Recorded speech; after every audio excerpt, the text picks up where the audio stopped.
kepikiran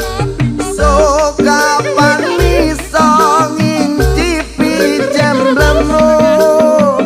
angan-angan ku tekan bunbunan